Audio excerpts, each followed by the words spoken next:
Hello, dear friends. I'm here again with another English short story called The Tale of Two Jackets.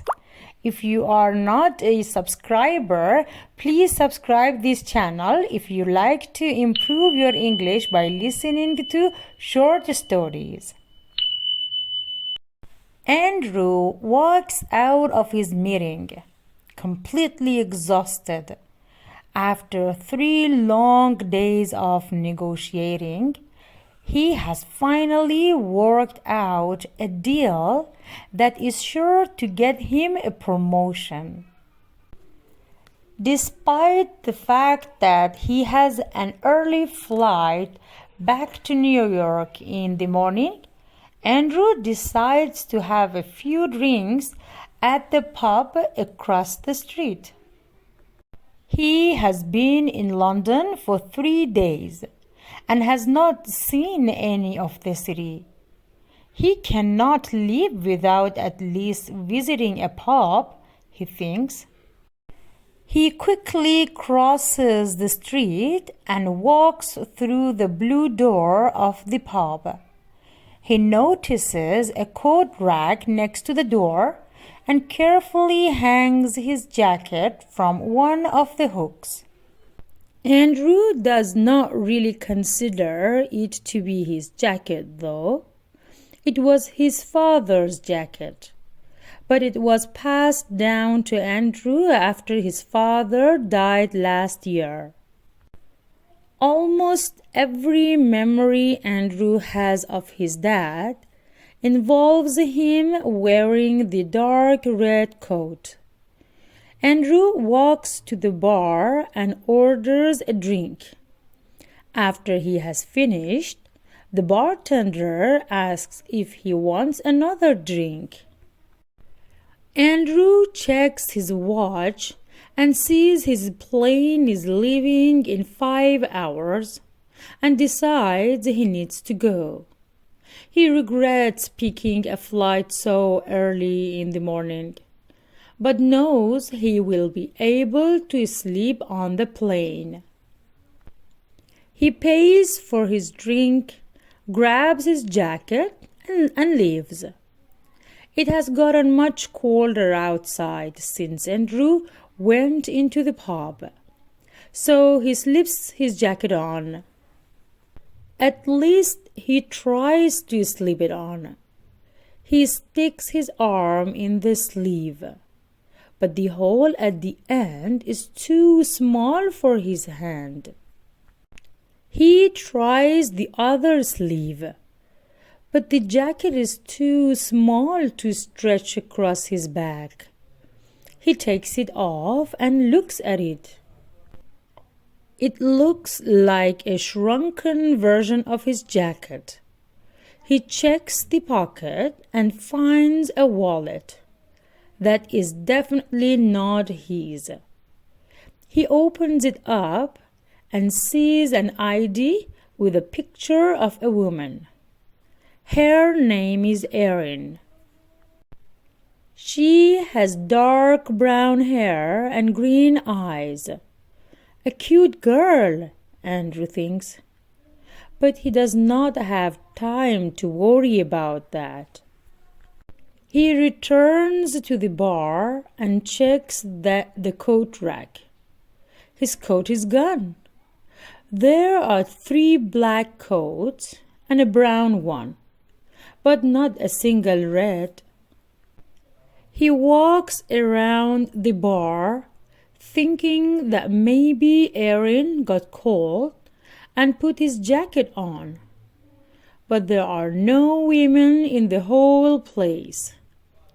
He stands still, trying to decide what to do. He cannot leave his dad's jacket in London, and Erin probably needs her wallet.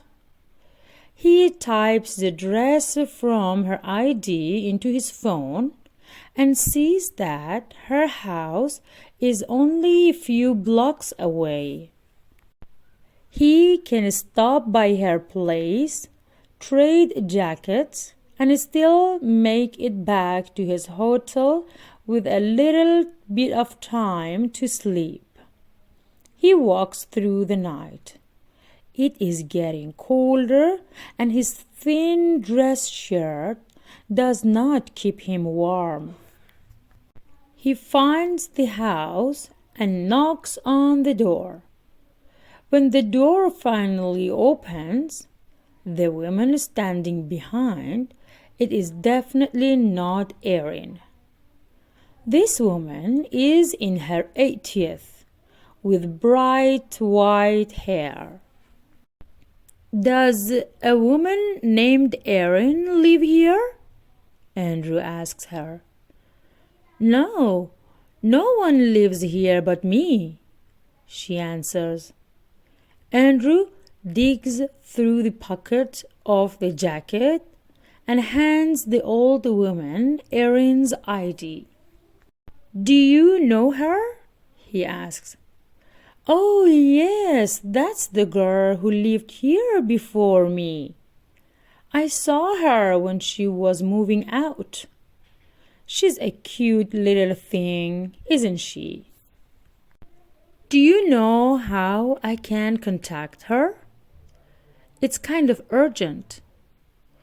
Well, I don't really know her. I could call the landlord, see if he knows anything.